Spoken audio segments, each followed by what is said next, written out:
सुख झाले या देवा, संतांचे सुख झाले या देवा, मनोनी सेवा करी त्यांची, तेथे माझा काय कोण तो विचार, वर्णावया पार महिमा त्यांचा. निर्गुण आकार झाला गुणवंत, गाली दंडवत पूजनिया, तेथे माझा काय कोण तो विचार, वर्णावया पार महिमा त्यांचा. तीर्थे त्यांची इच्छा करती नित्यकाळ, व्हावया निर्मळ आपणासी, तेथे माझा काय कोण तो विचार, वर्णावया पार महिमा त्यांचा. अष्टमा सिद्धीचा कोणाला पाड, अष्टमा सिद्धीचा कोणाला पाड, वागो निधी आड तया लागी, तेथे माझा काय कोण तो विचार, वर्णावया पार महिमा त्यांचा. तुका म्हणे ते हे बळीया शिरोमणी, तुका म्हणे ते हे बळीया शिरोमणी, राहिलो चरणी निकटवासी, तेथे माझा काय कोण तो विचार, वर्णावया पार महिमा त्यांचा. मुक्ताबाई नमो त्रिभुवन पावनी, मुक्ताबाई नमो त्रिभुवन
संतांच्या प्रतिवर्षी पंढरपुरा इति महाद्वारा हरी भेटी विठ्ठल विठ्ठल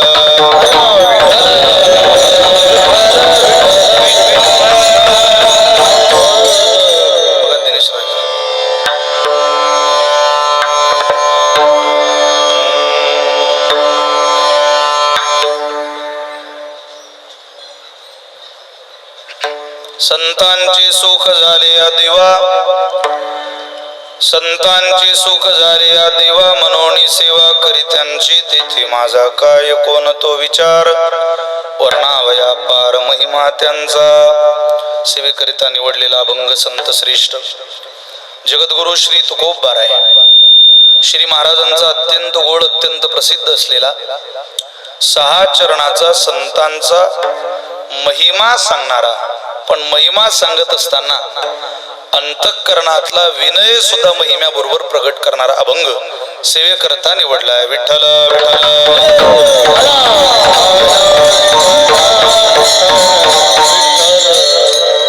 विदर्भ, खानदेश, मराठवाडा, मध्य प्रदेश, पश्चिम महाराष्ट्र हे जे महाराष्ट्र प्रांतातले भौगोलिक प्रदेश आहे, या भौगोलिक प्रदेशातून गोळा झालेला हा या उत्सवातला समाज आपल्या सगळ्यांच्या चरणी अंतःकरणपूर्वक साष्टांग दंडवत करतो, प्रणिपात करतो, आपल्याला धन्यवाद देतो सगळ्यांना. कोण येतो घरा मुच्या कशाला, काय ज्याचा त्याला नाही धंदा. प्रत्येकाला प्रत्येकाचं काम पडलंय. पण गेल्या वर्षी स्थापना झाली, आता इथून पुढं निळामने जाणोनी संत येती धावत प्रतिवर्षी. प्रत्येक वर्षाला मी इस्रोडला कधी जातो, चोखोबारांच्या चरणी कधी लीन होतो, ही ज्यांच्या अंतःकरणातली भावना आहे, तो भावनेचा एक भला मोठा वटवृक्ष या इस्रोड मध्ये आज फुलताना आपल्याला सगळ्यांना पाहायला मिळतोय. आपल्याला सगळ्यांना वंदन आहे. परमात्म्याच्या दिशेने धावावंच लागतं, संतांच्या दिशेने धावावं लागतं. मानवी नरदेह घेऊन जन्माला आलो आहे, त्याची इति कर्तव्यता पूर्ण करायची असेल तर पळावं लागेल.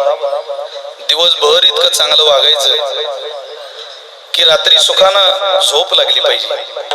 4 महिने इतके कष्ट करायचे की 8 महिने सुखानं भाकर खाता आली पाहिजे. तारुण्य इतकं सुंदर वेचायचं की म्हातारपण सुखात गेलं पाहिजे. आणि मानवी नरदेह मिळाला तर संतांच्या सहवासात देवाकडे जाण्याची इतकी घाई करायची की चोखोबार यांची पुण्यतिथी आली की महाराजांच्या आठवणीनं आपल्याला मंडपात खेचूनच आणलं पाहिजे. हा मंडपच दाखवला पाहिजे, मंदिरच दाखवलं पाहिजे. आपण ते सगळ्यांनी करून दाखवलंय, केलंय. आपल्याला सगळ्यांना मनापासून धन्यवाद आहे, प्रणाम आहे. गतवर्षी महाराष्ट्राच्या वैभवाला साजेसा सोहळा, अगदी महाराष्ट्रामध्ये जेवढे राज्यस्तरीय उत्सव झाले त्या उत्सवांमध्ये 1 नंबरचा सोहळा म्हणून महाराष्ट्रामध्ये ज्या सोहळ्याकडे आपण बघत राहिलो तो म्हणजे चोखोबार यांच्या दरबारातला आदरणीय पुरुषोत्तम महाराजांनी आयोजित केलेला सोहळा आहे. मी धन्यवाद देतो माझे सहोदर आदरणीय हरिभक्त परायण पुरुषोत्तम महाराज पाटील. अत्यंत विनयानं इथं मंदिरही त्यांच्या हातून निर्माण झालं. बाबांच्या आशीर्वादानं मंदिराचं काम झालं, पूर्ण झालं, उत्सव मनासारखा झाला.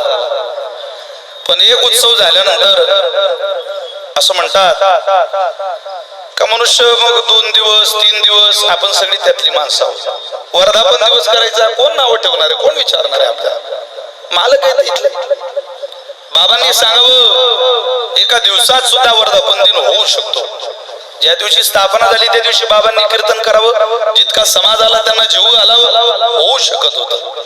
पण अंतःकरणातली खूप उज्ज्वल विशाल अशी भावना आहे की पुरुषोत्तम महाराजांना धाडस होत नव्हतं म्हणायचं. आपण जर थोडस बुलढाणा जिल्हा बघितला तर दुष्काळ, पाऊस कमी, त्यात उन्हाचं प्रमाण जास्त, जिभेपर्यंत यायचं पण शब्द ओठावर यायचे नाही की आपण आवर्त घेतला पाहिजे का उत्सव यावर्षी, हात आखळला पाहिजे का थोडा, किंवा उत्सव 5 दिवसाचा केला पाहिजे का, 3 दिवसाचा केला पाहिजे का.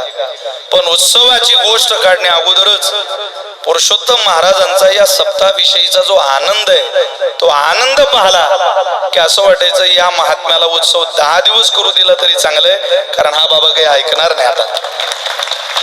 इतका जीव स्वतःच्या सप्तावर, इतकं प्रेम. असा जिल्हा नाही की माझ्या समोर त्या जिल्ह्यातली माणसं बसलेली नाही. नजर पुरल तोवर समाज आहे, पुरुष मंडळी आहे. वराडणी कशा बसल्या दाटून दाटून, ती शांत बसल्या. विषय आश्चर्य. त्यांना मनापासून धन्यवाद. आदरणीय पुरुषोत्तम महाराजांना मनापासून वंदन करतो. खूप चांगला आशीर्वादाचा सोहळा महाराज आपण साजरा केला. हा समाज तुम्हाला आशीर्वाद द्यायला आलेला आहे, प्रेम करायला आलेला आहे. कोण येतो महाराज? इतकी माणसं कोणाकडे येतात? कोणाच्या उत्सवाला येत नाही. मी बोलून गेलो, कोण येतो घरा आमच्या? कशाला? आनंद आहे. आमच्या पुरुषोत्तम दादांना तुम्ही आतापर्यंत फार जीवाभावाने सांभाळलंय. असंच कायम त्यांच्यावर प्रेम करत राहा, जीव लावत राहा. बाकी तुमच्याकडून कवळीची सुद्धा अपेक्षा नाही. काही देऊ नका. तुम्ही दिलेलाच अगोदर इतकं आहे की असं वाटतं तुमच्या प्रेमातून आम्ही उतराई होऊ शकत नाही. अरे आलेल्या प्रत्येक माणसाची पुरुषोत्तम महाराज बोलू सुद्धा शकत नाही. प्रत्येकाला आले का, जेवले का, काय आणलंय, किती वाजता आलात, किती वाजता जाणार आहे. कीर्तन झालं की 4-4, 5-5 वाजेला की रात्र प्रवासामध्ये तुम्ही घालताय. हे महाराजांवरती तुम्ही केलेलं नितांत प्रेम आहे. तुम्ही काय दिलं पाहिजे या मताचं मी नाही. तुम्ही इतकं दिलंय, बस जे मिळालंय त्यालाच कोणाची दृष्ट लागू नये हीच ज्ञानोबा मुक्ताबाईच्या चरणी प्रार्थना आहे. बाकी काय मागता परमेश्वराला आता दुसरं? म्हणून पुरुषोत्तम महाराजांना तुम्ही सगळ्यांनी जीवाभावाने सांभाळलं, असाच सांभाळ आपण सगळ्यांनी करावा. बाबांचा श्रद्गुरु पाटणकर बाबांचा आशीर्वाद आहे. हक्काची काठी, हक्काचा धाक असला पाहिजे. मनुष्यानं आपल्या पापाला आणि बापाला घाबरलं पाहिजे. पापाला घाबरलं तर विनय परमार्थामध्ये टिकून राहतो, आणि बापाला घाबरलो तर निष्ठा साधनेमध्ये टिकून राहते. म्हणून पापाला आणि बापाला मनुष्यानं घाबरलंच पाहिजे. आम्ही जन्मदात्या बापाला घाबरलो का न घाबरलो माहिती नाही, पण पाटणकर बाबासारखा महात्मा दिसल्यावर माझ्या बाबाला माझ्या बोलण्यानं, वागण्यानं, शर्मेनं मान खाली घालावी लागणार नाही. असं आयुष्य जीवनभर पुरुषोत्तम महाराज जगतील हा विश्वास बाबांकडे पाहिल्यानंतर निर्माण होतो. ही साधूची, त्यांच्या साधनेची ताकद असते. कोण जाणे कोणा घणी उपासना. आनंद आहे, बाबांचा आशीर्वाद आहे. मैत्रीची भर भक्कम साथ. महाराष्ट्रातले उज्ज्वल कीर्तनकार गेली अनेक वर्ष महाराष्ट्रातल्या कीर्तन परंपरेमध्ये सगळ्यांशी समन्वय साधून प्रेमाने आपलं अधिराज्य या महाराष्ट्रातल्या लोकांच्या मनावरती गाजवणारे माझे जीवलक आदरणीय श्रद्धेय सोपान महाराज सानप. पूर्ण वेळ महाराजांनी गेल्या वर्षी दिला. याही वर्षी मनीषानंद पुरी बाबांचा सोहळा आवरता बरोबर महाराज इथं हजर झाले. आपल्याला सगळ्यांना मी धन्यवाद देतो, तद्वत महाराजांना प्रणाम करतो. मला असं वाटतं पाटणकर बाबांच्या नावामध्ये आपली सगळी नावं आली असं गृहीत धरूया, कारण वेळ खूप जाईल आणि तुम्ही सगळी जीवाभावाची माणसं आहात. गोड यांची चाल झाली त्या गायक वादक मंडळींना मी मनापासून धन्यवाद देतो. सगळी माईकवरती असलेली मंडळी, आदरणीय अनुक्रमे काका महाराज खैरे, आदरणीय भजन सम्राट मराठवाड्याचं वैभव संतोषजी महाराज वाघ, श्रद्धेय भजन सम्राट गोविंद महाराज शिंदे, गोड ज्यांची चाल झाली अशा आदरणीय भजन सम्राट तुळशीरामजी महाराज दाभाडे, हरिभक्त परायण आदरणीय नामदेव महाराज आगाव, मृदंग साथीला महाराष्ट्रातला नाशिक जिल्ह्यातला मृदंग विश्वातला राजा म्हणून ज्यांच्याकडे बघावं अशा आदरणीय दिनेशजी महाराज मोजाड. का वारकरी परिवारात त्यांचा जन्म आहे. मी या सगळ्यांना वंदन करतो. इलेक्ट्रिक मीडिया, प्रिंट मीडिया यांना सुद्धा धन्यवाद देतो आणि संकल्पित वेळेत ही सेवा चैतन्य साऊंड सिस्टीमच्या द्वारा तुमच्यापर्यंत पोहोचवण्याचा प्रयत्न करतो. विठ्ठल विठ्ठल.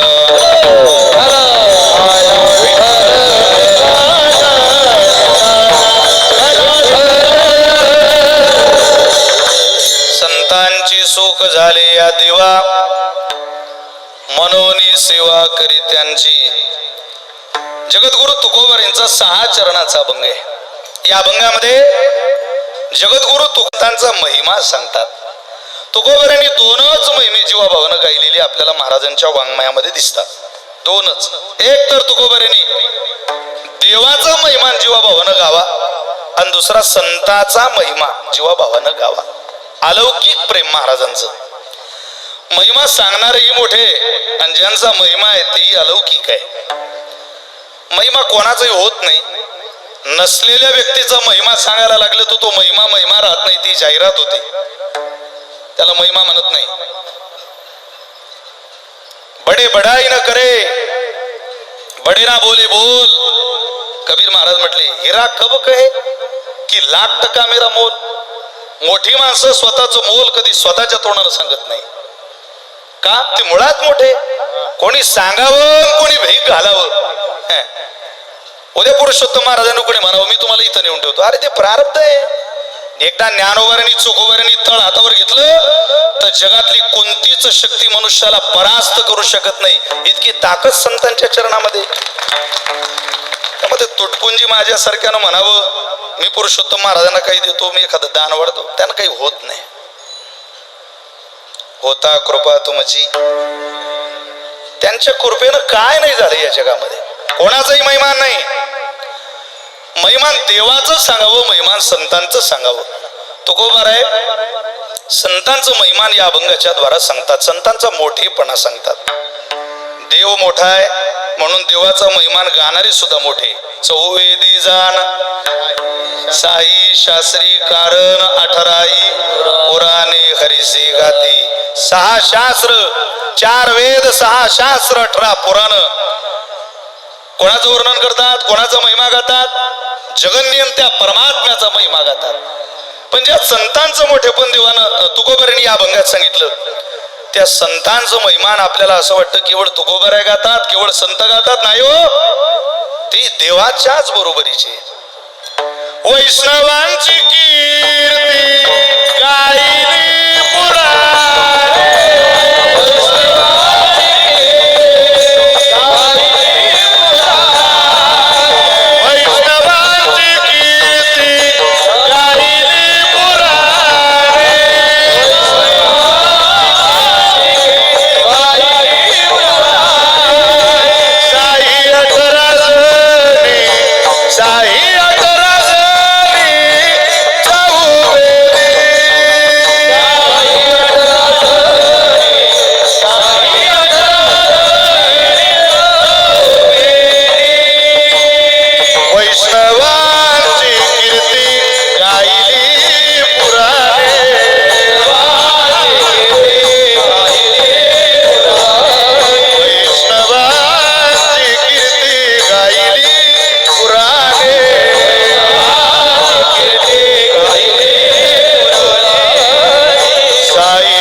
शास्त्र 4 वेद 18 पुराण माझ्या चोखोबारांचं वर्णन करतात.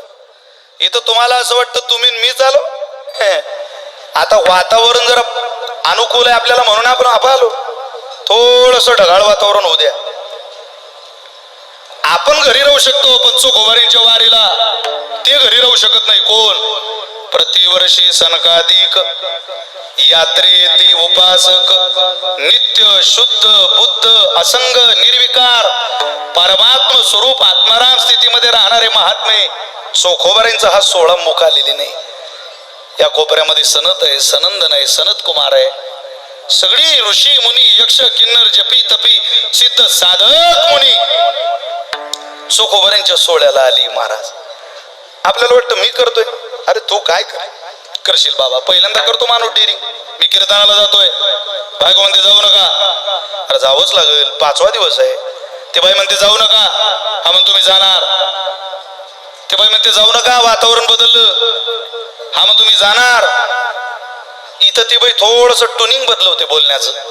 ती बाई म्हणते नका नको जाऊ. हा म्हणते जाऊ दे. मग फक्त न लागला तरी घरी राहतो माणूस.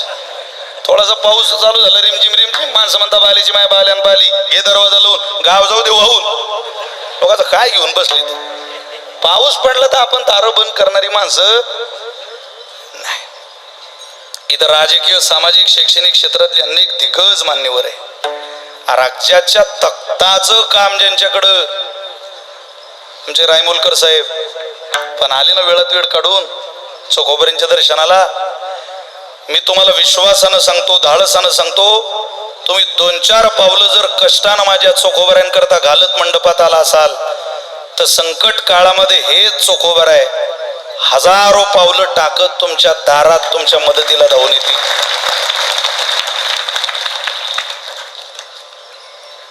इथलं वायाला जात नाही महाराज. तुका म्हणे श्रम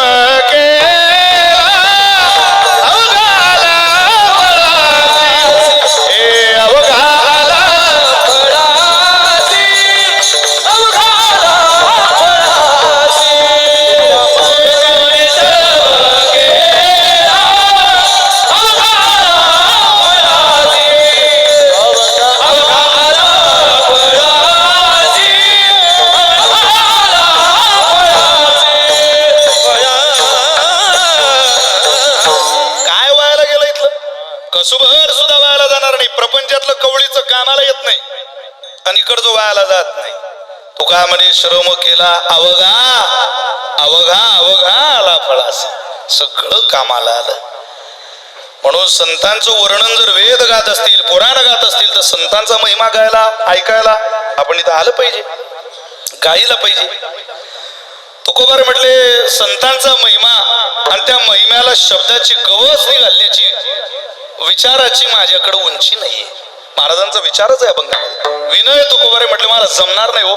चोखोबारे तुम्हाला सांगणं, ज्ञानोबारे तुम्हाला सांगणं, मुक्ताबाई तुम्हाला सांगणं मला जमणार नाही. माझी तेवढी उंची नाही विचाराची. तेथे माझा काय कोण तो विचार. मी गवस घालू शकत नाही संतांच्या विचाराला. मीच काय अरे ब्रह्मादिकांना जाऊन विचारा, चोखोबारे सांगता येतील का? नकळे साचार ब्रह्मादिका काय त्यांचा महिमा वर्णो मी पामर. महाराजांची भाषा आहे. नकळे साचार, नकळे तो साचार ब्रह्मादिका. जो ब्रह्मादिकांना नुसते ब्रह्म नाही ब्रह्मादी त्या देवांना सुद्धा संतांचा महिमा, चोखोबाऱ्यांचा ज्ञानोबारींचा महिमा मुक्ताबाईचा काम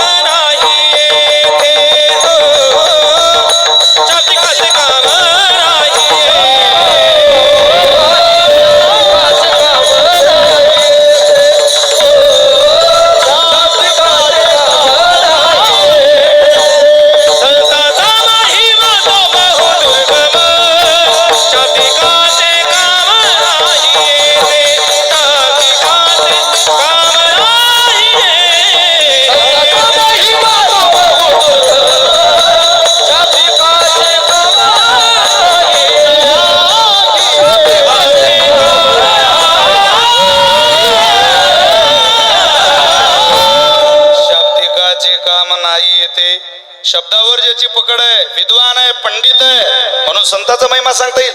अरे जे वेदाला जमलं नाही, जमलं का? शहाणा मानतो आपण वेदाला, आपल्यातला शहाणा नाही तो. पायपा जाणवेचे नि बळे, शहाण्यातला शहाणा वेद आहे. इथं काय शहाणे, इथं वासरात लंगडी काय शहाणी. इथं थोडं ज्याला कळलं त्याला असं वाटतं मलाच काय. तर ऐक, चांगल्या चांगल्याच्या गाड्या फेल झाल्या, तो काय तुझा दिवा लावून राहिला. सब चुतो की बाजार में पत्रों का व्यापार चल रहा दुनिया. एखाद्याला फसवलं तरी माणसाला असं वाटतं मला डोकं. मी एका माणसाला म्हटलं का तुमचं इंग्रजी कसं काय? तो म्हणे खूप तयार आहे महाराज. म्हटलं ते रामभाऊ उभे समोर, त्यांना आवाज द्या बरं. तो बार आला त्याने आवाज दिला, रामभाऊ अरे कम हिअर. म्हटलं जोरदार पक्क आहे तुमचं इंग्रजी. काय कुठे तयारी केली बुवा, एकदम फारच पक्का आहे हो इंग्रजी. म्हणे मग खूप अभ्यास केला महाराज. त्याला रामभाऊला बोलावलं, रामभाऊ जवळ आला. आता म्हटलं बोलावलेल्या रामभाऊला इकडून तिकडं पाठवा. त्याला बोलवायचं माहिती होतं, पाठवायचं नाही, पण डोकेबाज होता. बहुतेक बुलढाणा जिल्ह्यातला असावा, कारण जवळजवळ डोकेबाज माणसं इकडच जन्माला येत आहे. जिथं रामभाऊ उभा होता तिथं तो बहादर गेला. धन्यवाद, ज्यांना कळालं त्यांना धन्यवाद. कापराची बुद्धी लागेल ना विनोद ऐकायला सुद्धा. असं कसं ऐकते? कोण आपल्याशी कोण काही काही विनोदच तशी. एक कंडक्टर एका मुलीला म्हटली, बाई तुझ्या हातातला हा मोबाईल तुला जीवनात खूप पुढे घेऊन जाईल. ते म्हटले, का हो काका असं का म्हटलं तुम्ही की हातातला मोबाईल मला खूप पुढे घेऊन जाईल? ते म्हटले, खरंच आहे, तुला हा मोबाईल जीवनात खूप पुढे घेऊन जाईल. अहो पण का? तुझं गाव जाऊन 1 तास झालं बाई, म्हणूनच मला असं वाटलं.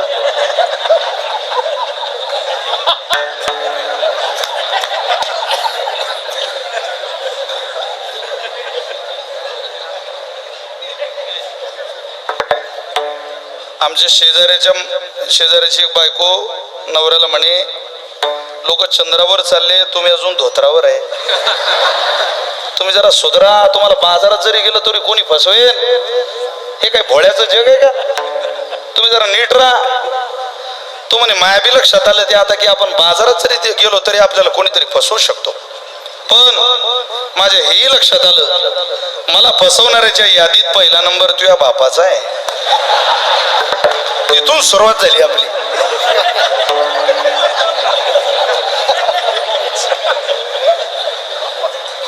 सगळ्यांना हसायला येतं कारण नियम सगळ्यांना एकच आहे. महाराज काय कोणी आपलं नवीन संशोधन करायचं नाही की नाही. फसवायला कामाला येणार ज्ञान सुद्धा आपल्याला ज्ञान वाटतं. तुकोबारायांचं वाङ्मय इतकं दिलं तरी काय वाणी आहे महाराज. ज्ञानोबाराय तुकोबाराय सारखे संत नाही महाराज. मायबाप आहे प्रत्यक्ष ज्ञानोबाराय तुकोबाराय. ते म्हणतात नाही हो, तुम्ही हसले पाहिजे, तुमचं मनोरंजन झालं पाहिजे, तुमच्या कानाचे चोचले पुरवले पाहिजे, म्हणून हा लाखो करोडो रुपयाचा खर्च आम्ही तुम्हाला करायला लावणार नाही. या मंडपामध्ये येताना संतांचा महिमा ओळखायला या, कारण त्या महिमावान संतांनी तुम्हाला काय दिलं? हितावरी यावे ऐशा बोलिलो या भावे. तुमचं हित व्हावं असं जर तुम्हाला वाटत असेल तर चोखोबारींच्या ज्ञानोबारींच्या मुक्ताबाईच्या महिम्याच्या अंगात आपण पडावं, अन्यथा तिकडे जाऊ नये. नोहे विनोद उत्तर केले रंजावया चाड. हे काय रंजना करताय, चेष्टे करताय? शहाणातला शहाणा वेद, मूर्खातला शहाणा नाही. पायी पा जाणवेचे निबळे, वेदापासून असे आगळे की शेषावनी तोंडागळे. बोलितात ज्ञानोबारे बोलतात. अहो त्या वेदानं सुद्धा सांगावं, वेदशास्त्र देती ग्वाही संत महिमा करणे नाही. संत महिमा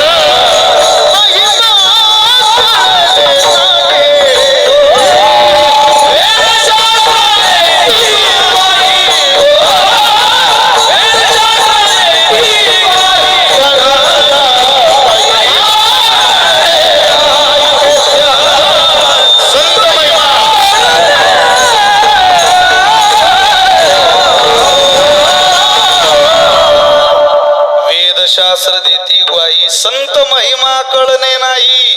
कळत नाही. सोपं आहे का ते? आपली बुद्धी लावायची तिथं, आपली बुद्धी तिथं टिकूच शकत नाही. विठ्ठल विठ्ठल विठ्ठल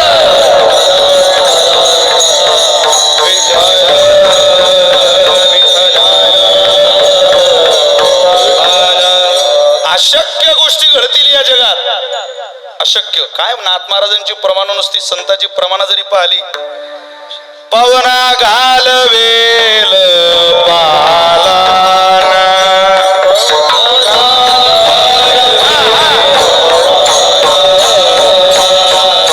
पायी चढवेल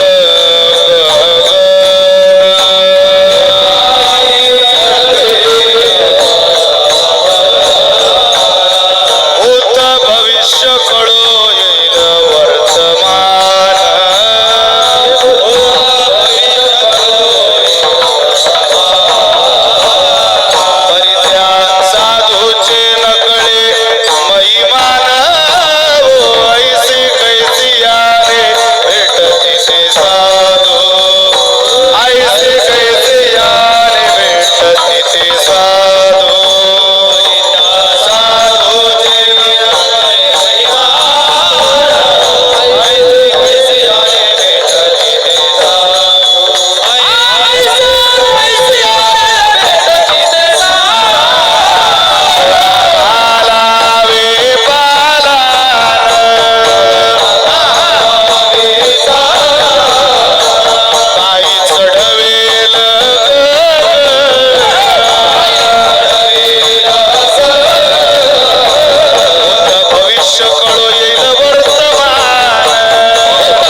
तेथे माझा काय कोण तो विचार. हे प्रमाण बघा नाथ महाराजांचं. पवना घालवेल पालान. पवना म्हणजे वारा, पालान म्हणजे हत्तीवर अंबारी ठेवलेली असते. त्या अंबारीमध्ये आसनावर घातलेला जो कपडा आहे, बसायचं जे आसन आहे त्याला पालान म्हणतात. अहो वाऱ्यावर पालान घालता येईल, हत्ती न ठेवता, अंबारी न ठेवता. पायी चढवेल गगन. तुम्ही ठरवलं अशक्य शक्य होऊ शकतं. पायी प्रवास आकाशापर्यंतचा होऊ शकतो. काय तपश्चर्याने होईल सांगता येत नाही. भूत भविष्य कळो येईल वर्तमान. तुम्ही जर अभ्यास केला, शास्त्र वाचली, ज्योतिषामध्ये तज्ञ झाले तर भूत भविष्य वर्तमान तुम्हाला मला कळू शकते. परित्या साधूचे नकळी महिमान हो. पण संतांचं महिमान कळणं इतकं सोपं राहिलेलं नाही महाराज. ते अनिर्वचनीय जीवन आहे आणि अनिर्वचनीय जीवन सांगता येत नाही. शास्त्राने काही गोष्टी अनिर्वचनीय सांगितल्या. त्यामध्ये पहिला परमात्मा आहे, दुसरी माया आहे, तिसरी भक्ती आणि प्रेम आहे आणि चौथी संत आहे. हे अनिर्वचनीय शब्दाच्या अतीत आहे. आपण त्यांचं वर्णन करू शकत नाही. परमात्मा अनिर्वचनीय. कोण देवाचं वर्णन कर. मनाची नखी न लिगे जेत बुद्धीची दृष्टी न रिगे इंद्रियासी कीर जोगे. काय होईल ज्ञानवर आहे म्हटलं. अरे तिथं आपण आपला दिवा लावायला लागलो, तिथं चांगल्या चांगल्यानं जमलं नाही. त्या पुष्पदंताकडून देवाचं निर्माल्य पायाखाली आणलं, त्याने एक स्तोत्र केलं शिवाचं. त्या स्तोत्राचं नाव आहे शिवमहिम्न. त्यातला एक श्लोक आहे, ते असं म्हणतात, मधुस्फीतावाच परममृतम निर्मितवतस तव ब्रह्मन् किं वागपि सुरगुरोर् विस्मय पदम मम त्वेतां वाणीं गुणकथन पुण्येन भवतः. माझ्याकडून होणार नाही देवा तुझं वर्णन. अरे मला शक्य होणार नाही ते. वेदाला जमलं नाही, याचक बनून गेलेल्या राक्षसाला तो म्हटला, अतीत पंथानम तवच महिमा वाङ्मनसयो रतद्व्यावृत्यायं चकितमविदत्ते श्रुतिरपि सकस्य स्तोतव्य कतिविध गुणकस्य विषय कधी त्वर्वाची निपतितन मनकस्य न वचः. हात जोडली देवा. अरे आम्ही पतित आहे, तुझं काय वर्णन करू रे देवा. होणार नाही. तू अनिर्वचनीय आहे देवा. दुसरी अनिर्वचनीय माया आहे. कळत नाही. कोणाला विचारा तुम्ही, त्याला बरंच सांगावं लागतं मायेच्या अधीन गेलेल्याला. काव काय म्हणतं तुमचं जीवन, काय म्हणते तुमची परिस्थिती. इथं ज्याच्यावर 10 लाख रुपयाचं कर्ज आहे तोही 4 जूनची वाट पाहून राहिला. परिस्थिती कशी. अरे तू या परिस्थितीचा विचार कर. जगाच्या काय परिस्थिती त्यांचं होईल तर होईल शांततेत. तो म्हणतो काय म्हणते तुमची परिस्थिती. तो विषय काढला की असं वाटतं कडे ऐक. पण ते माणसांना चर्चा पाहिजे. हो, मायेच्या अधीन गेलेल्या माणसाला गप्पा मारायला गोड वाटतं. तुम्हाला मला बरं वाटेल. प्रपंचामध्ये विचारा नाही एखाद्याला तुमचं काय. त्याला सुरुवातीचा काळ बोलवा, शेवटचा काळ बोलवा, मधला काळ विचारून बोलवा. काही नाही महाराज, सुरुवातीच्या 2-4 वर्षाच्या कालावधीत बरं आहे ते. मा हा नकारार्थी शब्द आहे आणि या हा होकारार्थी शब्द आहे. त्यात सद माया असद माया. तिचं सद असत लक्षण आहे. सत्यही नाही असत्यही नाही. तिला तुम्ही नाकारू शकत नाही आणि तिला तुम्ही स्वीकारू शकत नाही, असं तिचं लक्षण आहे. म्हणून ती अनिर्वचनीय आहे. ती कंसासारख्याच्या हातात राहत नाही. का राहत नाही. अनिर्वचनीय म्हणून राहत नाही. आज तुम्ही सुखात आहे, उद्याचा दिवस सुखामध्ये असं सांगता येईल का तुम्हाला. कोण सांगता येतं. नवरा जेवायला बसला, बायकोला ताट आणून दिलं, घ्या जेव्हा मालक तांबे आणून दिला, चालली बायको. तो म्हणतो अरे थांब ना माझ्याजवळ, मला ताक लागेल, दही लागेल, तूप लागेल, तिकडे काय चालली. ते म्हणे थांबा, मला वरच्या मजलीहून एवढी वरात चालली, तेवढी वरात पाहू द्या. तो म्हणे अरे माझ्या ताटात चपाती नाही, तू काय वरात पाहते तिकडे. नाही नाही वरात पाहू द्या. अरे भाजी वाढ, थांबा वरात पाहू द्या. अरे चपाती वाढ, थांबा एवढी वरात पाहू द्या. तू म्हणे भात तरी वाढ, डाळ तरी वाढ. ती बाई म्हणे थांबा मला एवढी लई देखणी वरात आहे, वरात पाहू द्या. गडी संतापला. गडी गडी होता, राग आला त्याला, धुतला त्यानं हात. काय कोणी राग आला का तुम्हाला. आता निघाला तो. बायको म्हणे चालले कुठं? तो म्हणे आता येतो. 4 दिवस घरी आला नाही. 5व्या दिवशी आला तर एकटा आला नाही. बायकोच घेऊन आला तिकडे. बायको म्हणे काय? म्हणे वरात. तुला लय हाऊस होती ना पाहिजे का? लोकांची काय पाहिजे? या पठ्ठ्याचीच पाहिजे. कर तिची आरती आता.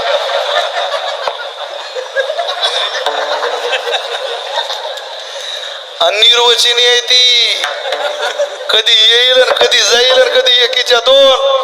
काही काहीची 1 राहायला तयार नाही. काही काहीची एकीच्या 2 झाल्या. काय सांगा, मायाच निर्वचनीय. तिच्यात जो रमला मग ते मानतही आता इथून पुढे लावा. चला त्याचा काही विस्तार करायला मी इथं उभा नाही, पण ती अनिर्वचनीय. तिसरी अनिर्वचनीय गोष्ट आहे भक्ती, प्रेम. प्रेम हे अनिर्वचनीय. शब्दामध्ये प्रेमाचं वर्णन करता येत नाही. मी पुरुषोत्तम महाराजांना, सोपान महाराजांना म्हटलं माझं तुमच्यावर खूप प्रेम आहे. किती खूप या शब्दावर जोर दिला म्हणजे माझं या दोघांवर प्रेम असेल. प्रेमाची परीक्षा तर इतकी गोळ आहे की जेव्हा ते व्यक्त केलं जातं तेव्हाच ते संपून जातं. म्हणून ते व्यक्त करू नये कधी नाही. हा माझा, तो माझा, हा सोयरा, तो सोयरा, असं ज्याला कायम म्हणावं वाटत असेल, समजा याचा कोणीच सोयरा नाही, हा एकटाच आहे. प्रेम सांगता येत नाही. प्रेम नये सांगता बोलता दाविता, अनुभव चित्ता चित्त जाणे. चित्ताचा विषय चित्त पाहून घेईल. तुम्ही काय त्या फांद्यात पडता? पाहिल ना तो. कधी कोणत्या मायेनं जगातल्या सांगितलं लेकरावर माझं प्रेम आहे? मी तुम्हाला काही ओव्या सांगतोय का? प्रेमाचा जिव्हाळा पूर्ण, भावार्था जीवन कोण जाणता मी एक श्रीकृष्ण जाणी तरासी जाण कळेना. मज गोपिकांची कोण गोडी, त्यांच्या निज प्रेमाची जाती चोखडी. या लागी मज त्यांच्या आवडी अति गाडी उद्धवा. कुबजा काय सुंदर होती, तिच्या प्रेमाची मज प्रीती. राधा प्रार्थिनी वना प्रती, काय विषय आसक्ती लागोनी. काय भक्ती केली गोपाळी, काय ती सोडी की ओळी. त्यांचे उचिष्ट मी कवळगिरी, प्रेम सम्मेडी डुलत. पांडवांच्या बाचे मी काय लागे, त्यांचे बिमटे सोशी अनेके. मी तो सुदाम्याच्या पाया लागे, काय त्याचे निपांगे पांगलो.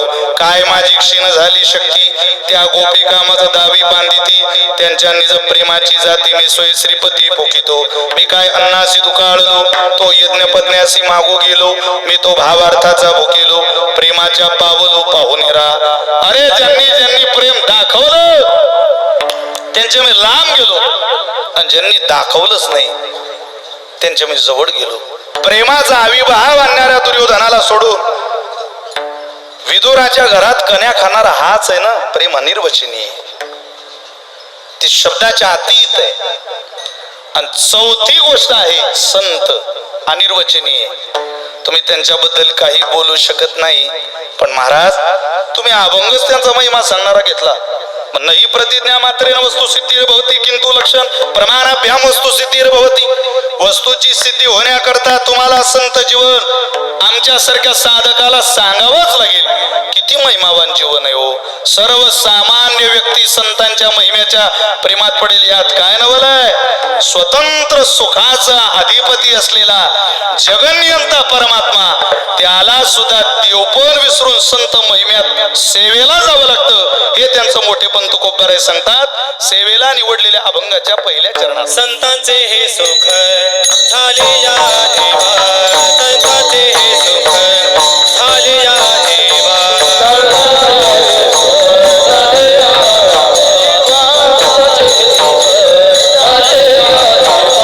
संतांचे हे सुख झाले या देवा, संतांचे हे सुख झाले या देवा.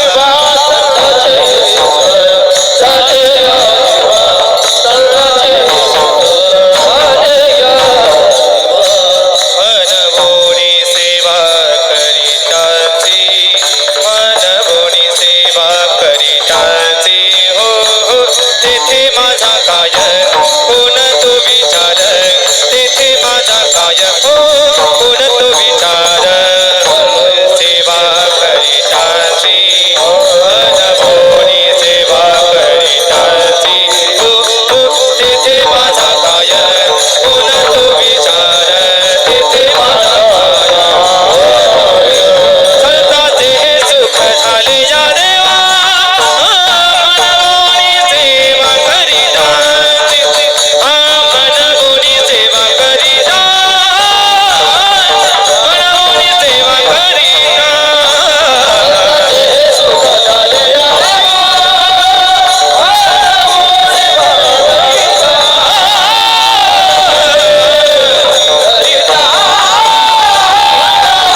संतांचे सुख झाले या देवा.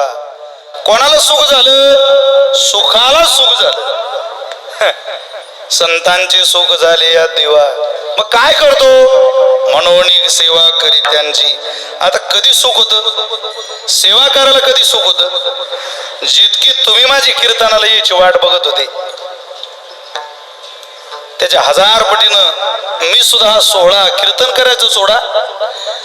मी इथल्या मंडळींना पाहायला, चोखोबारींचं दर्शन घ्यायला या मंडपात यायला आसुसलेलो होतो महाराज. जिथं मनुष्याचा जीव असतो ना तिथं सेवा करायला आनंद मिळत असतो. हा जर जीवाचा नियम असेल तर तो नियम संतांच्या बाबतीत देवाला सुद्धा तुम्हाला लागू करावा लागतो. आंब्याला कधी आंबा खाता येत नाही, पण आंब्याची चव जगाला कळावी असं जर आंब्याला वाटत असेल तर आंब्यानं पहाडाला लागावं आणि पोपटानं त्या पहाडाला चोच मारावी. तसं देव देव जरी असला आणि सुख उपभोगायचं असेल तर देवा सुखाचा निदान तो माझा सोपान, विश्रांतीचे स्थान मुक्ताबाई. तुला देवाकडे जावं लागेल, संतांकडे जावं लागेल. देवा ज्ञानोबा म्हणतात ना, ज्ञानदेव म्हणे भली मुक्ताबाई, दाखविली सोय आम्हाला गी. बरं झालं कोण्या ठिकाणी सुखा करता सेवे करता जावं हे आमच्या बहिणीने आम्हाला सांगितलं. एकदा हृदय एक झाले का तिथं सेवा करायला लाज वाटत नाही. तशी म्हणून सेवा करी त्यांची. ब्रह्मभूत प्रसन्नात्मा न शोचती न कांक्षती. त्या सेवेमध्ये स्वतःचा भाऊ जरी आडवा आला महाराज तरी देवानं त्याला माघारी फिरवलंय. अनेक उदाहरण आहेत माझ्याकडे, पण मी तुम्हाला 2 मिनिट महाभारतात नेतो. तुम्ही बोर झाले का? मी घरी जाऊ का? काही काळजी नाही ना? तिकडे फवार चालू आहे. तुम्हाला काही थम्सअप, लिमका, कोका कोला काही आवश्यकता नाही ना? बघा बरं, अहो 5 जण बसू शकत नाही. आमच्या जिल्ह्यात जमावबंदी महाराज. 144 कलम लागू आहे जिल्ह्यात आजपासून. इतकं उन्हाचं प्रमाण वाढलंय. जमावबंदी आहे, लोक एकत्रित थांबू शकत नाही.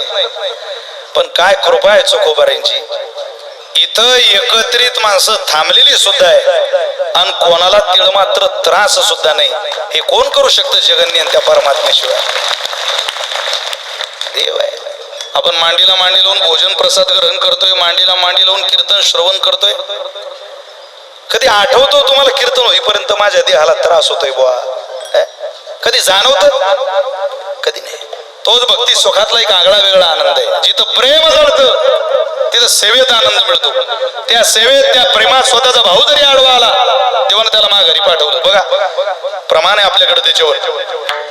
असं म्हणे, भारतीय महायुद्ध ज्यावेळेला ठरलं त्यावेळेला परमात्म्याला मदत मागायला 2 माणसं गेली. पहिला दुर्योधन आणि दुसरे अर्जुन महाराज. तुम्हाला सगळ्यांना माहिती. नारायणी सेना कोणी घेतली? दुर्योधनाने घेतली. उरलेला परमात्मा अर्जुनाने घेतला. आता पुढे चला. आता वाटप झाली. प्रचंड आनंदी झाला दुर्योधन की आपल्याला सैन्य भेटलं बाबा. हा एकटा त्याला मिळाला. तो निघाला तिथून आणि भगवान म्हटले, अर्जुना हे तू काही बरं केलं नाही गड्या. अरे तू मला घ्यायच्या ऐवजी सैन्य घेतलं असतं. सैन्य तुझ्या युद्धाला कामात पडलं असतं. मी आता शस्त्र धरणार नाही, युद्ध करणार नाही. वाटल्यास युक्तीच्या 4 गोष्टी सांगितल्या. अरे मला युद्धातलं काय करतं? मी आतापर्यंत गुरं चारले. तू सैन्य घ्यायला पाहिजे होतं. अर्जुन महाराज म्हटले, देवा तुझा नियम आहे, विजय श्रीच्या पाठी एकोची बैसे. एखाद्याला बरोबर अलगद उचलायचं, त्याला पुढं करायचं आणि त्याला विजयापर्यंत पोहोचवायचं. ही जबाबदारी 50% समाजाची असते, 50% देवाची असते. मी फक्त प्रयत्न करतो तुझ्या पायाजवळ राहण्याचा. तू मात्र मला विजयी करण्याचा प्रयत्न करशील, मला माहिती आहे.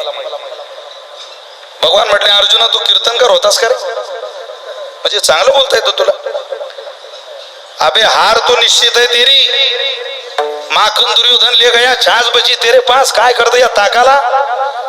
तो म्हणे, जीत तो निश्चित है मेरी, क्योंकि दिनों का हूं मैं दास. माखन दुर्योधन ले गया पर माखन चोर है ना मेरे पास. अरे लोणी नेऊ दे त्यानं, पण तू आहे ना माझ्याजवळ. एवढं म्हटलं आणि दुसऱ्याच दिवशी दुर्योधनानं मामाला सांगितलं, मामा सैन्य घेतलं बरं का. अरे बापरे, तू सैन्य घेऊन आला आणि कृष्ण रे दिला अर्जुनाला कामाला धामाचा आपला. अरे म्हणे दुर्योधना, तू काय केलं गडे? तो चतुराचा शिरोमणी आहे, तो त्याला घ्यायला पाहिजे होतं. तुला काय माहितीये, त्यानं जर डोकं चालवलं तर विजय श्री अर्जुनाचा होईल. मग तू थांब, मलाच काहीतरी करावं लागेल. त्याने एक युक्ती सांगितली दुर्योधनाला, त्याला भेदनीती म्हणतात.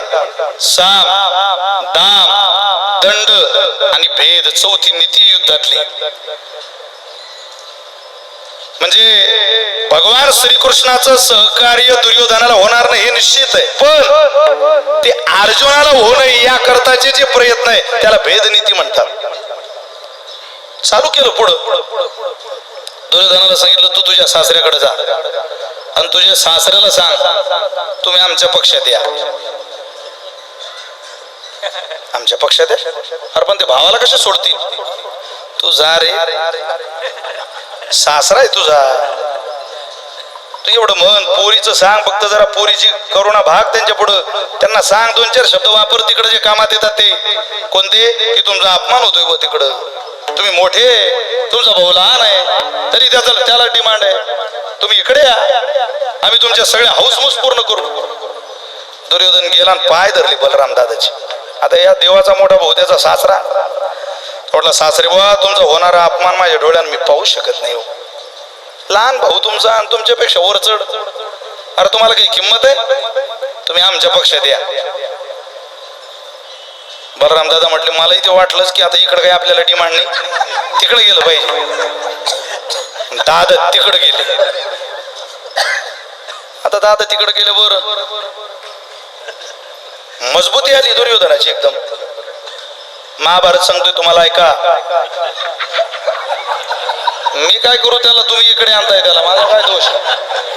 मी माझं काम करतो, पुरावा आहे माझ्याकडे. पुरावा नसेल तर कीर्तनकार पुरावा.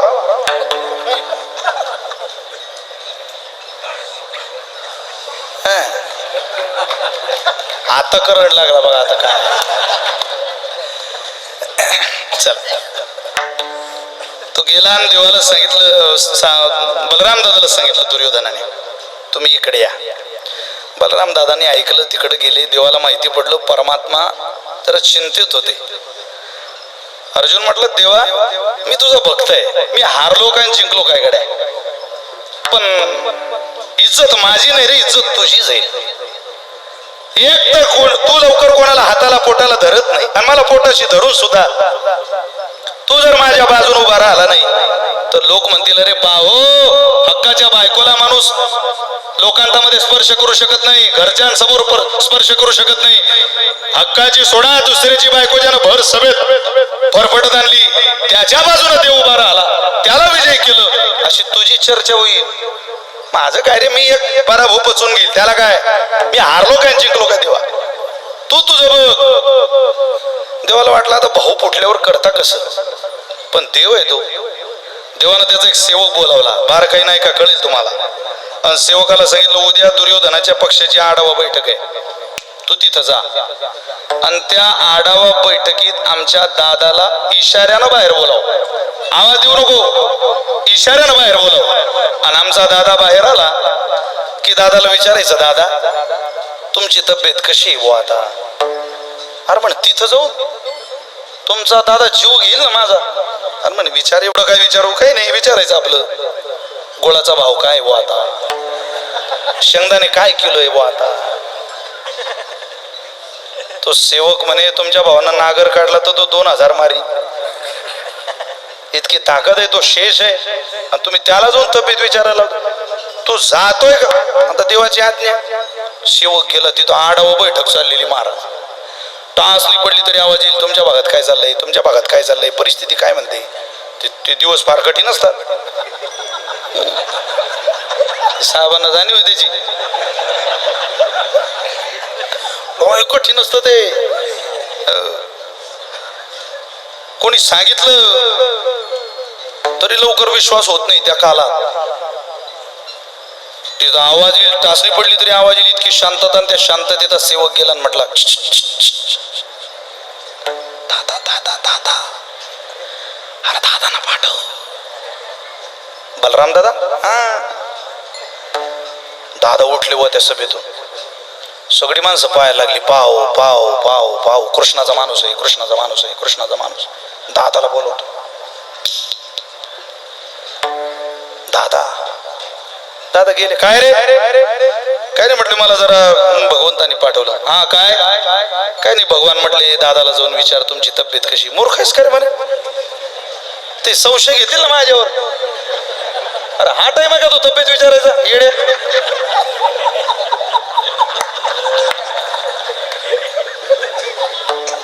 या टायमात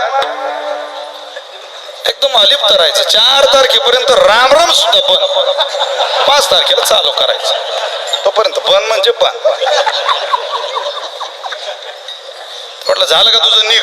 नाही म्हणे, परमात्मा म्हटले जरा विचारून येतो मोठ्या दादाला, गुळाचा शेंगदाण्याचा भाव काय बुवा आता. मुंडकत तोडीन म्हणेल का. आमचं लहान इथंच तू इथंच दिला काढून. आणि दादा तिथून परत आले. वा, कोणीच बोलत नव्हतं. ते म्हणत कामच झालं गड्या. चोराच्या हातात धन दिलं सांभाळायला, जपून ठेवा जपून ठेवा जपून. एकानं धाडस केलं तो म्हणे, दादा कोण होत. ते आमचा लहान भावानं सेवक पाठव. काय म्हटला. काही नाही, तब्येत विचारत होता. काय बोलता दादा.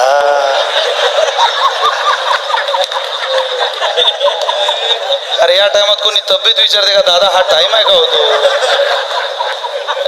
काही काही झोपा लागून नाही राहिल्या दादा, तुम्ही म्हणता तब्येत. बाबा आमचं आम्हाला माहिती, आम्ही काय जिरवली तिकडं. खरं बोला दादा. दादा म्हटले, सोनू तुझा माझ्यावर भरोसा नाही का. अरे मी खरं बोलतोय दादा. अजून खरं बोला. काय म्हणते. खरं सांगू तुम्हाला. ते म्हटले गुळाचा शेंगदाण्याचा काय भाव आहे. काय दादा आहे गप्पा तुमच्यासारखे शोभतो हो दादा आहे. दादा म्हणा तर मी खरं सांगतोय. ते म्हटले आमचा तुमच्यावर विश्वास नाही दादा, तुम्ही काही म्हणा. तुम्ही फक्त शरीराने इकडे, तुम्ही मनानं तिकडे. आता जिथं आपले बलराम दादा गरम डोक्याचा माणूस, ते एकदम ते आघात चालू आहे ना त्या नावांचा, त्यामुळे ते अजित दादांचं नाव एकदम डोक्यात असं. बलराम दादा गरम डोक्याचा माणूस. ते आघातामुळे होतं ना, ते कधी कधी असं एकदम होतं की नाही. ते वातावरण असलं की ते होतं ना. ते टीव्ही पाहिले की होतं की नाही. ते बलराम दादा गरम डोक्याचा माणूस. दादा म्हणे, मी माझ्या भावाच्या विरोधात जाऊन तुमच्यासोबत युद्ध करून राहिलो, आणि तरी तुम्ही माझ्यावर संशय घेता. आग लावा, तुमचं युद्ध तुम्ही करा, मी चाललो तीर्थयात्रेला. उचल कमांडरून गेले तीर्थयात्रेला. पाहता काही इसरोड झालं ना काम. नसायची बाजू पांडवा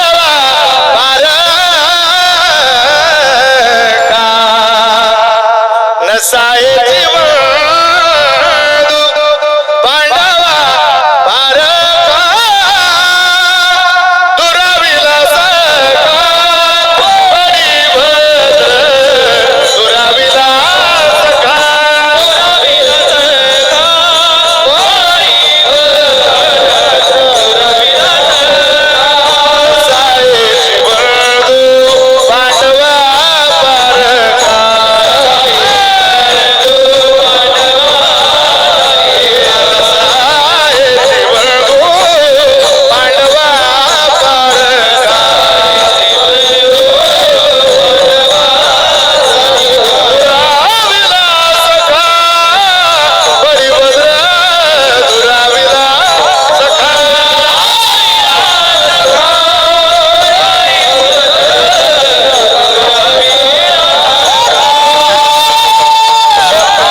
स्वतःचा भाऊ आला. सुख इतकं होतं अर्जुनाच्या सहवासात, प्रेम इतकं होतं अर्जुनावर, आणि सेवा करायचा वसा इतका प्रेमळ होता की दुराविला सखा बळी भद्र. म्हणून संतांची सुख झाली या देवा, देव पण तुका म्हणे तैसे देवा होणे लागे त्यांच्या भावा. देव पण इथं आठवणी ठेवत नाही. त्या संतांचा महिमा वाढवण्याकरता जो स्वतःच पद विसरतो, प्रतिष्ठा विसरतो, सन्मान विसरतो आणि त्यांच्याकडे जातो. अरे जिथं देवाला त्यांच्या सेवेमध्ये सुख वाटतं तिथं माझं काय. तुकोबारे म्हटले ते देवानं तिथली सेवा पाहिली की मला असं वाटतं तेथे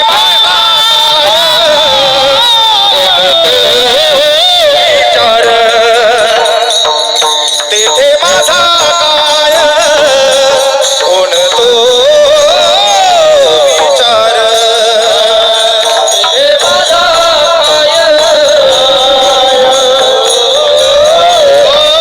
विचार. तेथे माझा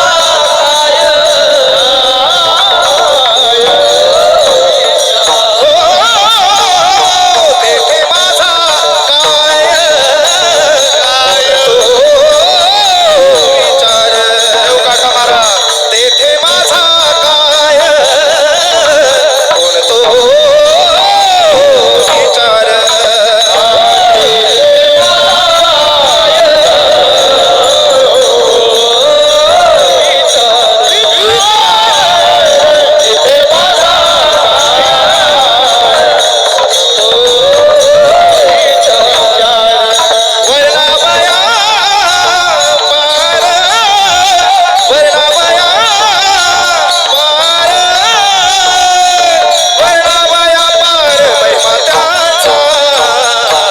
तेथे माझा काय कोण तो विचार. तेथे माझा काय कोण तो विचार. वळणावया पार, वळणावया पार, वळणावया पार महिमनाचा. तेथे माझा काय विचार.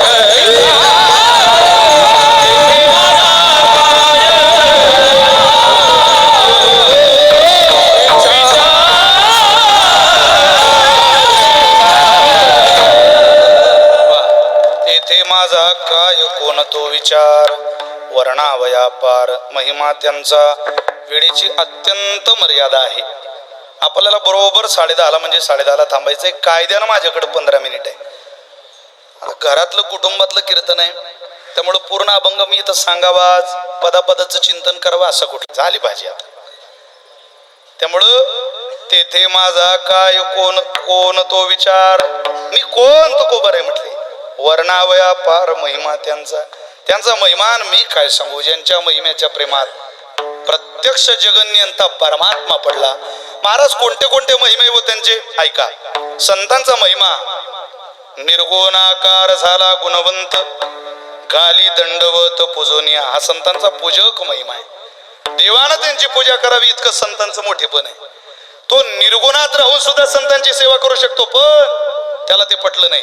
बोधे बाबा एक गवळण म्हणायचे ना, निर्गुण होते सगुणाले, निर्गुण होते निर्गुण होते सगुणाले.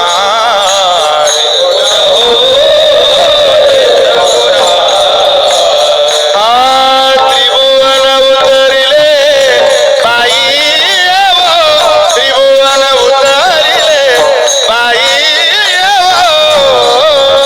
ब्रह्मा कसे वेडावले गे बाई, ब्रह्मा कसे वेडावले गे बाई, ब्रह्मा कसे वेडावले. त्रिभुवन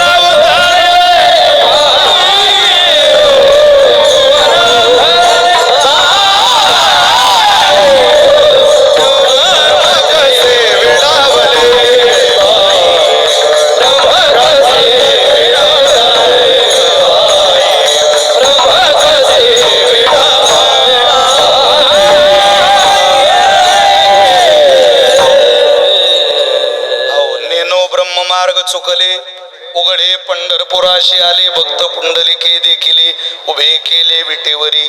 संतांकडे जाताना देव निर्गुणात जाऊ शकतो, पण निर्गुण नाही, त्याला सगुण व्हायला आवडते.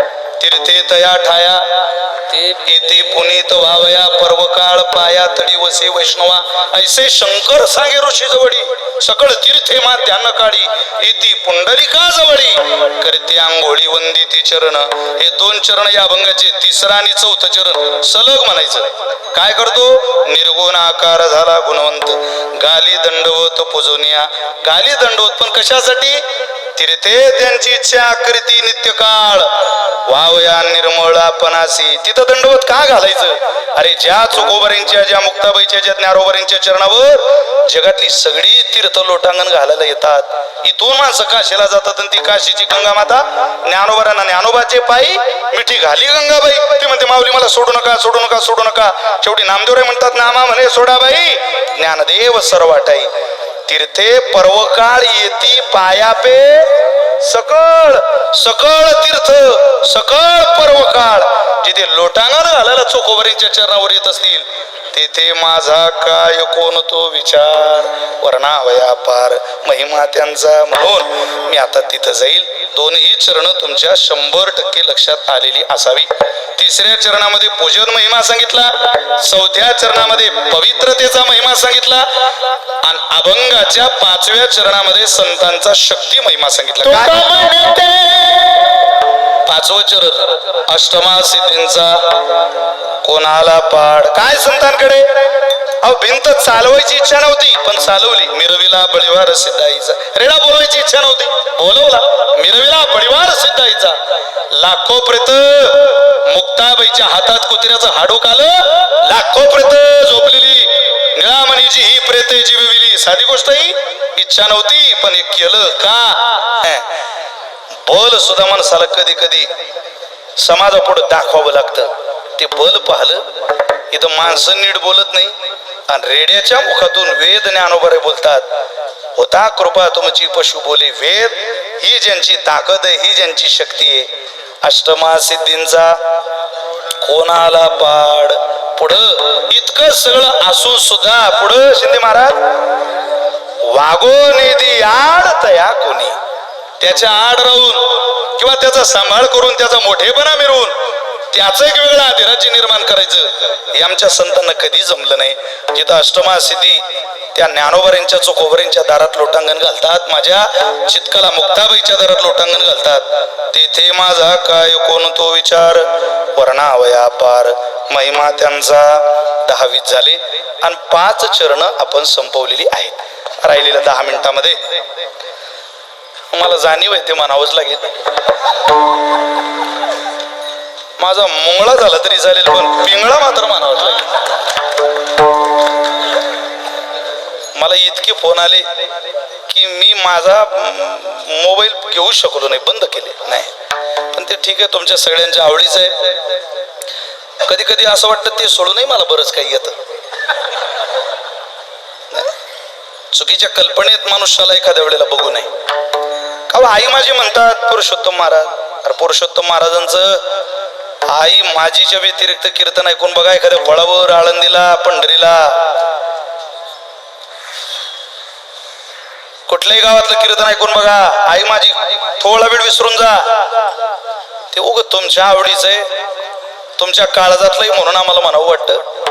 तर ते सोडून सुद्धा आमच्या पाटणकर बाबांनी, आमच्या हरणे बाबांनी, माझ्या वक्ते बाबांनी कृपा केली ना आमच्यावर.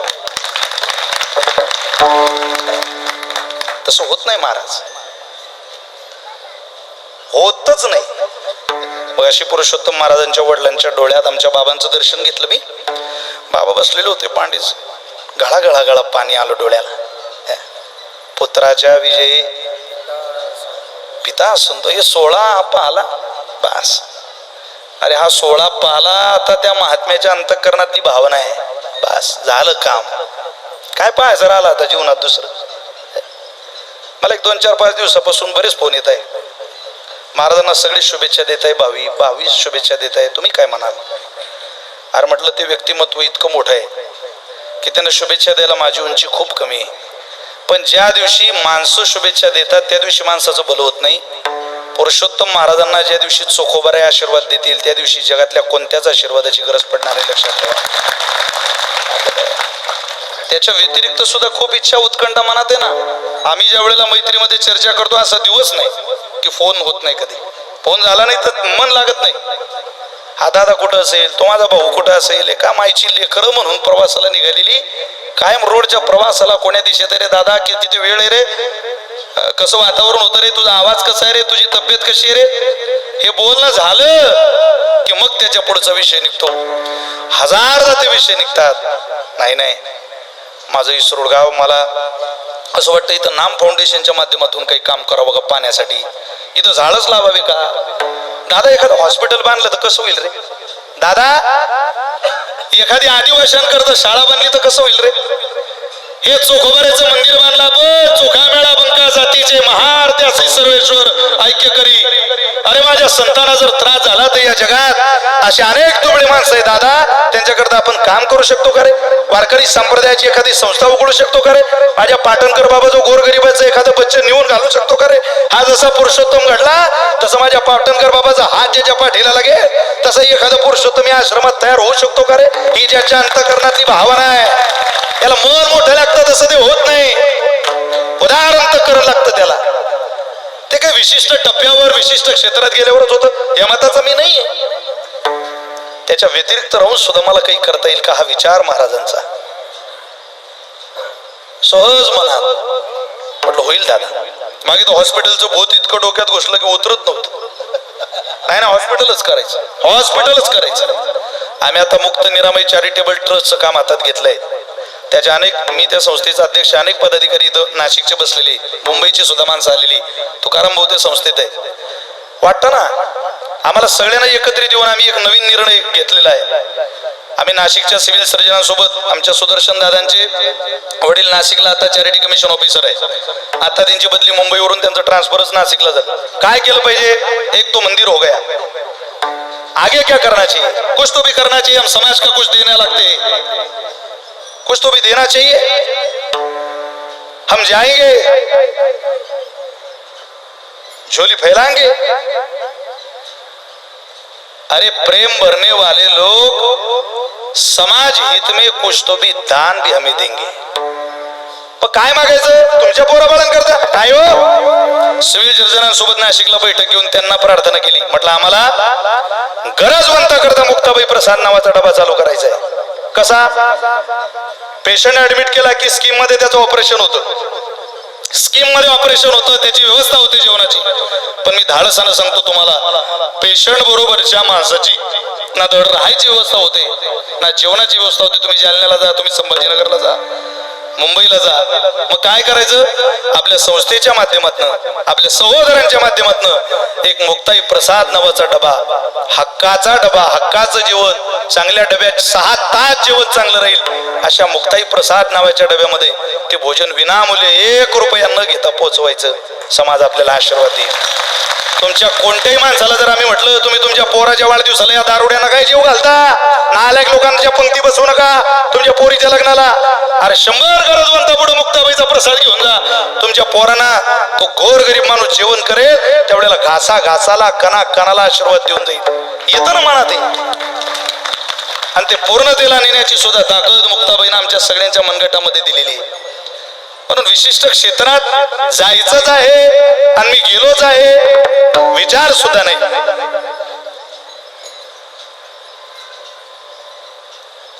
पण हा प्रवाह आहे, मी चालत राहणार.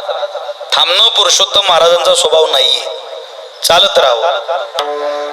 काय सप्ताहाचं वर्षभर त्यांना गेल्या सप्ताहाचा त्रास झाला, आम्ही सगळं पाहिलं.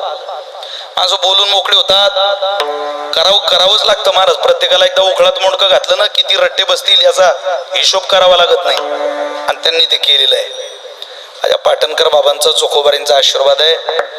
पुरुषोत्तम महाराज तुमच्या नजरेतलं इसरोड, मंगरूळ, चिखली परिसर निश्चित जसं चोखोबारींचं मंदिर महाराष्ट्रात गाजतंय तसा हा परिसर सुद्धा एक दिवस तुम्ही तुमच्या वारकरी संप्रदायाच्या कर्तृत्वानं मंगलमय कराल अशी प्रार्थना आपण करूया. परमात्म्याने त्यांना शक्ती द्यावी. खूप विद्यार्थी, खूप माणसं इथं तयार व्हावी, साधक तयार व्हावी, है की नाही. चला, आनंद आहे. येतो आपल्या. कोणाचंही ऐकू नका, संतांचं ऐका. झुम बरोबर झुम शराबीन त्याच्या बरोबर आपली खराबी. कोणाचंही ऐकू नका, संतांचं ऐका. संतांचं ऐकलं तर आपलं भलं होईल, अन्यथा आपल्याला परिणाम सुद्धा भोगावा लागेल. अंकुश, तुझं लग्न झालं बाळा. आता आबाचा नाद तू जवळजवळ सोडलेलाच आहे. गोड सिस्टीम लावली अंकुशने. आबा बसले तरी चालेल तिकडं, तुम्ही इकडं आले की थोडा आवाज कमी होतो. काय कारण देव जाणे, ते काय वायरवर पाय पडतो तुमचा. थोडा आवाज द्या अंकुशराव मला पुढं मॉनिटर मध्ये. संतांचं ऐका, तुमचं भलं होईल, अन्यथा हे जरी नाही काल तरी दुसरा येईल. हे जरी नाही काल, हे जरी नाही काल तरी दुसरा येईल. हे जरी नाही काल. एक तारी सब एक साथ.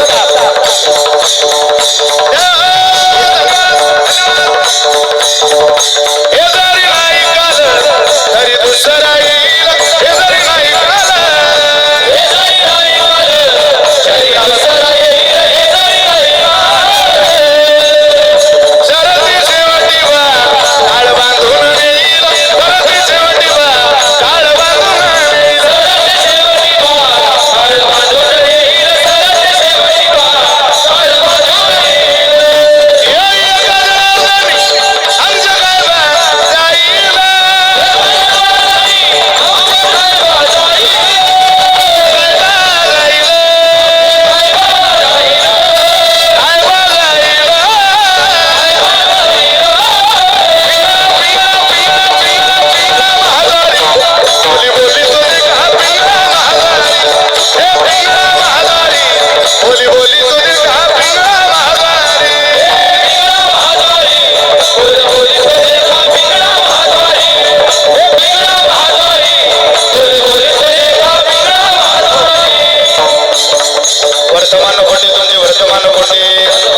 शेवटच्या माणसावरचा आवाज आला पाहिजे.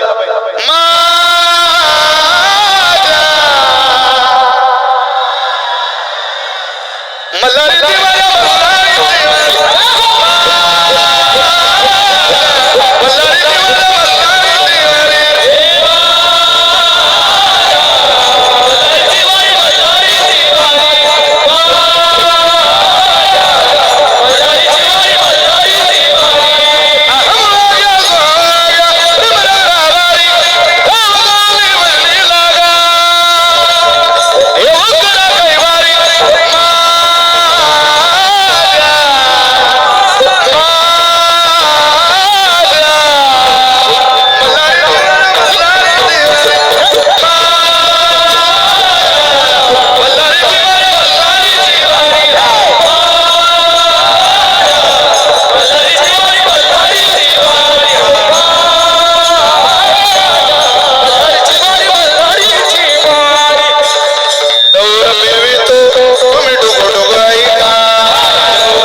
जोरदार टाळी माझ्या दिनेश दादांकरता. वा धन्यवाद. हे दररोज आहे का इथं किती चांगलं बघा. 40% समाज आहे, ध्यानात ठेवा. काय जगाचा लोड घेता. काही काही माणसं हसत नाही. हसून घे अटॅकिन तुला एखाद्या दिवशी येड्या. इथं जगाचा लोड घेऊन येतो म्हटल्यावर काय आनंद साजरा करायचा. वा वा. सगळ्यांना मनापासून पुन्हा एकदा धन्यवाद. संतांचंच ऐका आणि संतांसमवेत चला. काय नाही हो, सहज आम्ही पिंगळा नावाचं प्रकरण म्हटलं. आमचा अमोल दादा जिवाळा चॅनल, महाराष्ट्रामधलं एक दर्जेदार युट्यूब चॅनल की ज्या मुलानं क्रांती करून टाकली या देशात राज्यात अनेक चॅनल मीडिया करता फिरले, पण वारकरी संप्रदाय करता जसा कीर्तनकार देशातून परदेशात गेला तसा या देशातला कॅमेरा कीर्तन कॅमेरात कैद करायला सुद्धा परदेशात नेणारा हा पहिला व्यक्ती आहे महाराष्ट्रातला की ज्याला विदेशात जाऊन कीर्तनाचं शूट करण्याची सद्बुद्धी विवेक मुक्ताबाईंनी प्रदान केला. आनंद आहे. अमोल कडक प्रचंड बुद्धिमत्ता आहे, कुवत आहे, धमक आहे आणि सगळ्यात महत्वाचं वारकरी संप्रदायाची निष्ठा आहे, सेवा आहे. मनापासून त्यांना सगळ्यांना तुम्ही एवढेच चॅनल माझ्या लग्नातही कॅमेरे नव्हते, आता तुमची नावही माहिती नाही मला, पण तुम्हाला सगळ्यांना मनापासून धन्यवाद. आज आमच्या बरोबर सगळीच मान्यवर आलेली. नुकतेच आमचे साडू ज्यांच्या लग्नाला तुम्हाला सगळ्यांना येता आलं नाही, पण आदरणीय आमचे गणेश पाटील इतका मोठा व्यापासून सुद्धा आज कार्यक्रमाला उपस्थित आहे. आमचे बंधू आहे, बाबाश्री काका आहे, सगळी मंडळी, राजकीय सामाजिक शैक्षणिक क्षेत्रातली सगळीच दिग्गज मान्यवर आदरणीय रायमुलकर साहेबांना मनापासून पुन्हा एकदा वंदन करतो, त्यांना धन्यवाद देतो. खूप वेळ आपण या कार्यक्रमाकरता दिलात. संतांचा महिमा आपल्याकडून सांगता येत नाही, माझ्याकडून वर्णन होत नाही, तुकोबारे म्हटली, पण मी एक करू शकतो. तुका म्हणे तेही बळिया शिरोमणी राहिलो चरणी निकटवासे, मी त्यांच्या चरणाजवळ राहू शकतो. जगन्यंता परमात्मा जिथं पूजोनिया घाली दंडवत, तिथं माझं काय, तेथे माझा काय, कोण तो विचार वर्णा व्यापार महिमा त्यांचा. आपल्या सगळ्यांनाच मनापासून वंदन करून झालेली कीर्तन रूपी सेवा याच ठिकाणी विराम घेते. वेळेत कीर्तन उरकायचं होतं म्हणून थोडासा अभंगाला इतर चरणाला मला वेळ देता आला नाही, पण हरकत नाही. संत जीवन मात्र मला तुमच्या समोर सांगता आलं. संतांचा महिमा जितका वेळेच्या मर्यादेत सांगता आला तितकाच महत्वाचा झाला. सूचना होणार आहे, सूचना झाल्याशिवाय बघा, ऐका, खाली बसा. ते इथं शर्टवाल्यात ओढले. मोठ्याचं दिवाळ सुद्धा मोठं असतं, एवढं लक्षात ठेवा. कार्यक्रम राज्य पाहतंय, देश पाहतंय.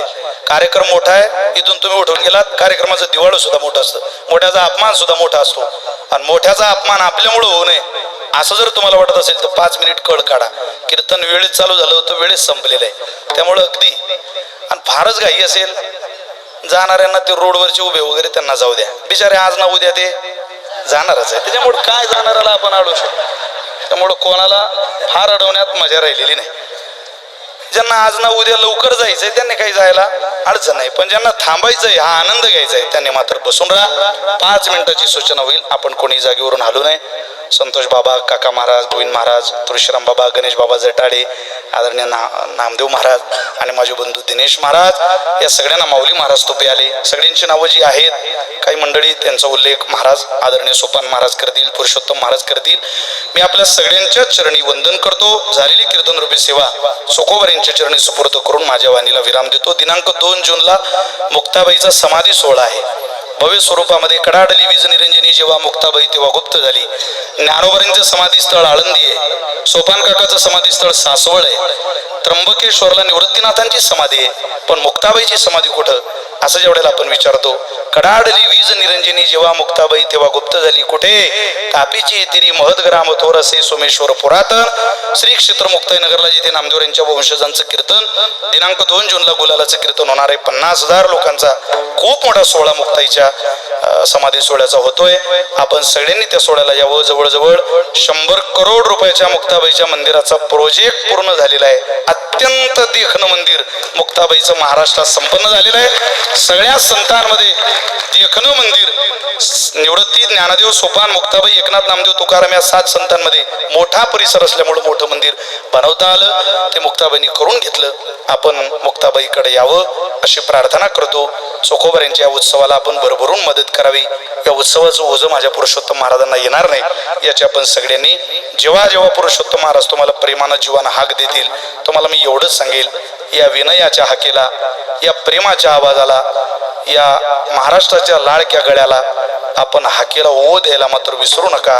नितांत बापासारखं प्रेम, मुलगा म्हणून प्रेम, भाऊ म्हणून प्रेम, माझा म्हणून प्रेम, आपला म्हणून प्रेम, गावचा म्हणून प्रेम, तालुक्याचा म्हणून प्रेम, अनेक वारकरी परंपरेतला उत्तम कीर्तनकार म्हणून प्रेम आदरणीय महाराजांवर आपण करावं ही विनंती करतो.